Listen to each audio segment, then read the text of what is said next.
Assalamualaikum warahmatullahi wabarakatuh. Selamat malam para pejuang cuan. Gimana kabar kalian? Semoga kalian sehat semua dan saya doakan cuan semua dan sukses semua buat kalian. Amin. Mantap jiwa ya.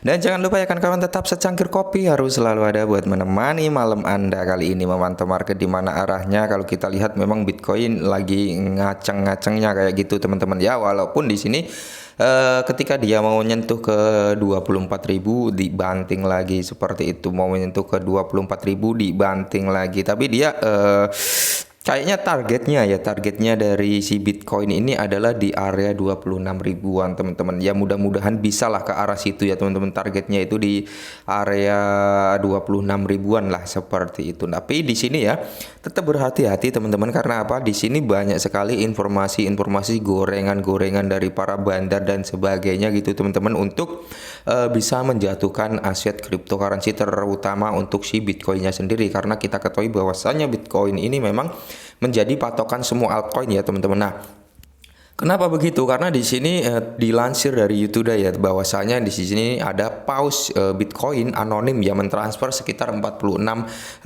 Bitcoin ya. Tapi ini tidak diketahui nih ya mengapa gitu dia mentransfer ini, ada apa gerangan gitu teman-teman. Apalagi juga beredar rumor juga ada penjualan Bitcoin itu sekitar 15.500 atau berapa, yaitu 15.500 Bitcoin senilai kurang lebih 300 sekian juta dolar lah seperti itu teman-teman ya.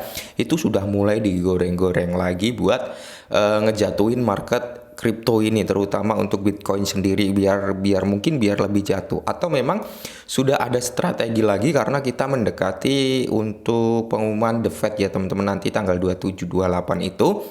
Nah, untuk pengumuman The Fed sendiri itu terjadi dua versi teman-teman, di mana ada yang bilang itu 75 basis point, ada yang bilang juga 100 basis point atau 1% seperti itu teman-teman ya.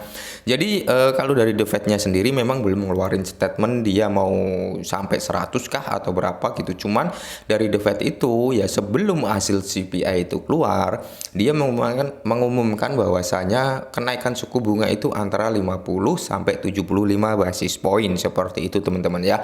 Tapi hasil CPI nggak taunya meledak lagi, malah semakin naik kan 9,1% gitu.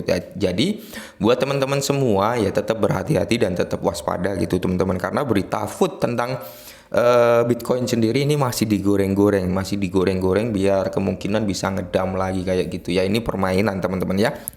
Nah, salah satu alamat Bitcoin terbesar di dunia membuat langkah besar teman-teman, di mana dia mentransfer ini sekitar 46.000 Bitcoin atau 1 miliar dolar teman-teman. 1 miliar dolar, bayangkan itu ya, 1 miliar dolar. Sedangkan 1 juta dolar itu sekitar 14 miliar sekian gitu kalau dirupiahkan teman-teman, dan ini 1 miliar dolar kalau didalamkan rupiah berapa triliun kan kayak gitu teman-teman ya. Nah, kalau kita lihat mungkin ini menurut anggapan saya pribadi ya teman-teman, menurut pemikiran saya, kemungkinan besar ini para paus-paus ini memang sudah mengetahui bahwasanya di bulan ini mungkin akan ada pengedaman atau apa kayak gitu teman-teman, karena memang di bulan ini kan ada lagi tuh tanggal penting, yaitu 27 28 kan yang kita bahas di atas, bahwasanya The Fed itu akan naikin suku bunga ya di tanggal-tanggal itu.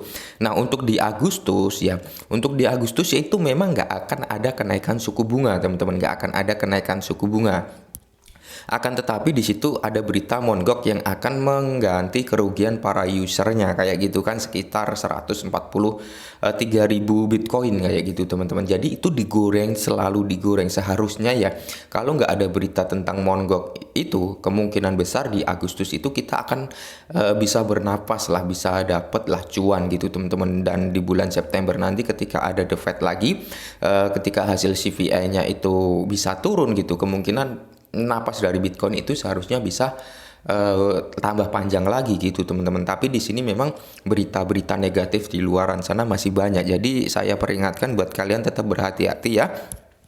Terus di sini penjualan besar-besaran adalah redistribusi dana terbesar dalam sejarah Alamat karena terus mengumpulkan Bitcoin sejak April 2019, tapi menjual persentase portofolio yang begitu besar gitu teman-teman. Jadi sekitar ini ya 46.000 Bitcoin ini atau 45.000 Bitcoin ini dia dikumpulkan nih dari 2019 teman-teman. Dari 2019 kalau dia jual sekarang memang sih dia masih cuan gitu ya teman-teman, tanpa menjual persentase portofolio yang begitu besar waktu-waktu itu. Dan sekarang dia mentransfer nih sekisaran banyak gitu ya, 1 triliun kalau dalam bentuk fiat ya teman-teman.